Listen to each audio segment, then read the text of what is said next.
Would you please introduce yourself and your title? Yes, my name's Edward Burr, and I'm the President and CEO of Greenpoint Holdings. What type of business is Greenpoint Holdings? Greenpoint Holdings is a holding company of two operating subsidiaries. One is called Greenpoint Communities. It's a master plan community developer that develops communities throughout the state of Florida, although we're looking at other areas throughout the southeast. And then Greenpoint Homes, which is a single-family home builder. Are you mostly located in Florida, and if so, how many businesses do you have throughout Florida? We are mostly located in Florida, as I stated, and we have 12 different locations throughout the state. What made you decide to open up your own business? There's lots of reasons to motivate you to open up your own business, but the one reason never to open up your own business is to work for yourself. I often hear someone say, it must be nice to work for yourself, or I wish I had my own business so I could work for myself. But the fact is, you never work for yourself. You're always working for your customers. You're working for your investors, your partners, your shareholders. And really, once you hire your very first employee, you hire them with a responsibility. And you're responsible to do the best you can to strategically plan and operate a business that will be successful and to help them provide for their family. So there's lots of reasons to open up your own business, but the one reason never to do it is because you want to be your own boss. Who or what was the inspiration to start up your own business? In your life, there's many influences you have, your family, your parents, your friends, and there's one or two folks that sometimes that cumulatively impact the decisions you make. For me, probably I had a mentor who had been in this business for years. I had met, and his name was Bill Merritt out of Atlanta, Georgia. And that was an inspiration. He helped me get started. We were partners on our very first deal together, or my first deal together. But also I was in Coopers and Lybrand as a CPA, and my first client was a real estate development firm, and I really fell in love with the industry. How much time and planning did it take before you opened your own business? Well, every business is different. In the real estate development world, you really open your own business around around a master plan community or your first community development. In our case, by the time we formed the company, we identified the land, found the financing, arranged the financing, did all the permits, all the entitlement, obtained all the entitlements. It was about a 9-month period of time from start to the time we opened our first community. How did you go about finding that first location? We looked around a lot in an area that we knew, which was our hometown in Jacksonville, and we found a great piece of land to launch our first community on, and did a market research, market studies to determine what the proper price points were, what the proper size houses were, and then use that to determine what we could pay for the property, and acquired it based on those circumstances. And how did you obtain your startup capital? I mentioned Bill Merritt earlier. He was my partner.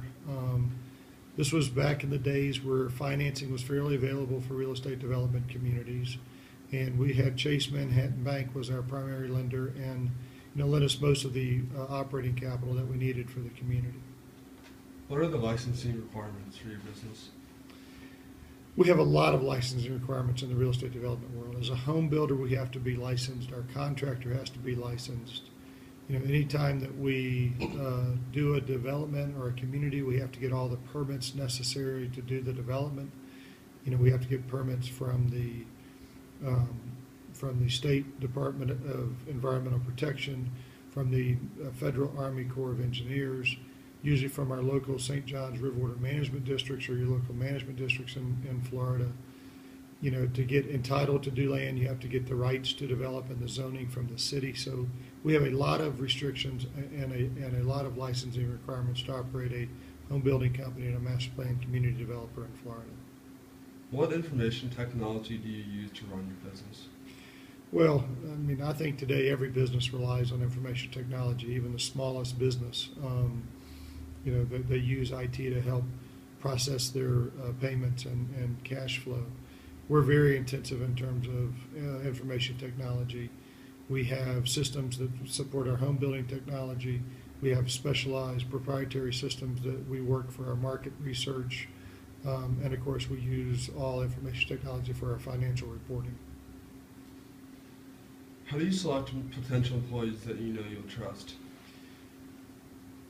That's a very important question, Garrison. And the most important thing an entrepreneur can do and who's going to hire people is to hire the very best people they can. At the end of the day, your success of your company, regardless of your product, will always rely on the success of your people.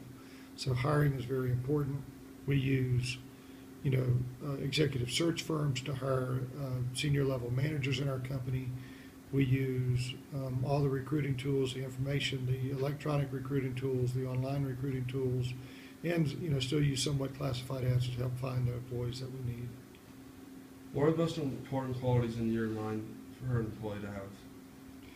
Well, I just mentioned how important it is for employees to be successful, and certainly they need to. You need your employees to have an entrepreneurial spirit, to embrace the concepts of the company, to strive and achieve the same goals that you've set out for the company, and be part of setting those goals. But certainly the single most important is honesty and integrity. How long do you train your newly hired employees? We hire employees that we expect to be productive when we bring them in. We don't, we hire employees that we have high levels of expectations for. We typically have a 90-day training period, work-in period that we expect them to go through a learning curve, but we expect them to get up to production level pretty quickly. How do you evaluate your employees, and how often do you formally evaluate them? Well, because of the cycle of our businesses in the community development, the home building, you have lots of starts and stops. As we build a house, we start a house, we finish a house. That's about a 120-day period, so it gives plenty of time for feedback to how people are doing. Are we building it on time, on budget? Those are important feedbacks. But we formally have evaluations once a year at the end of every calendar year. What company incentives do you offer to your employees? We try to incent all of our employees. Every employee will have some incentive, some bonus at the end of the year based on how the company is done.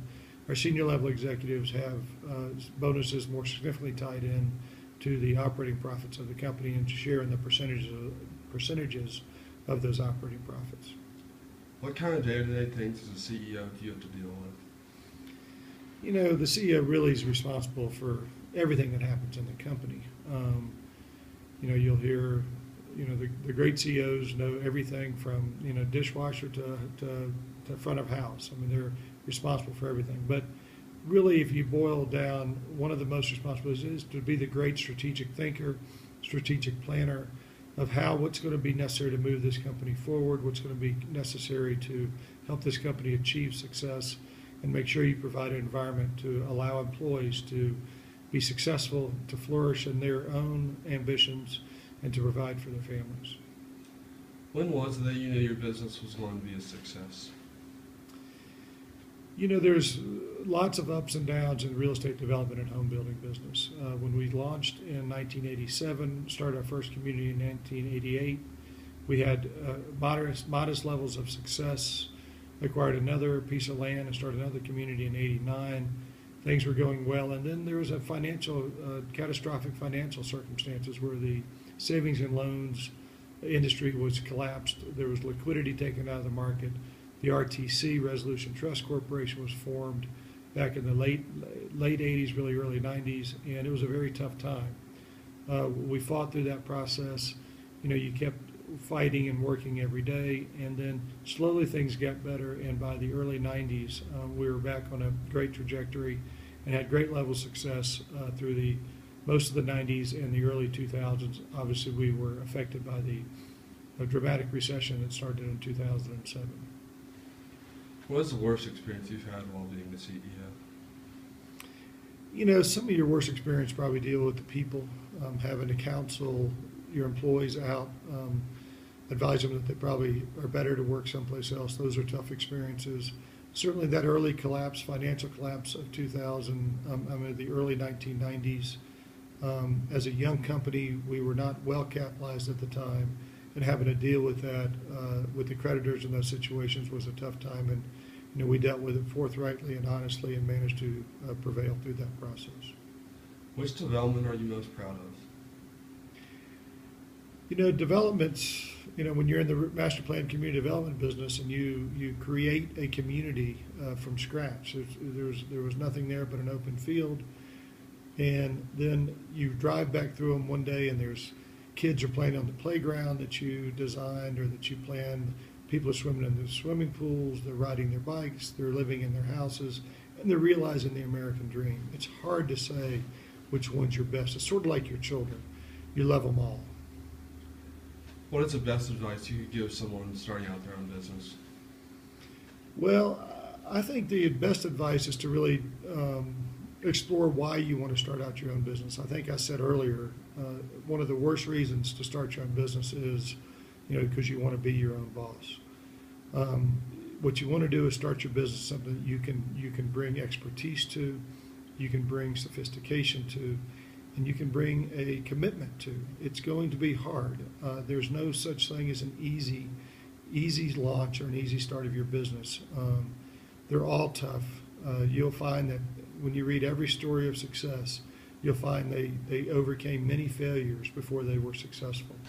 And I think the advice I'd give is that no matter what you're facing, be committed to your company, committed to success, and show up every day.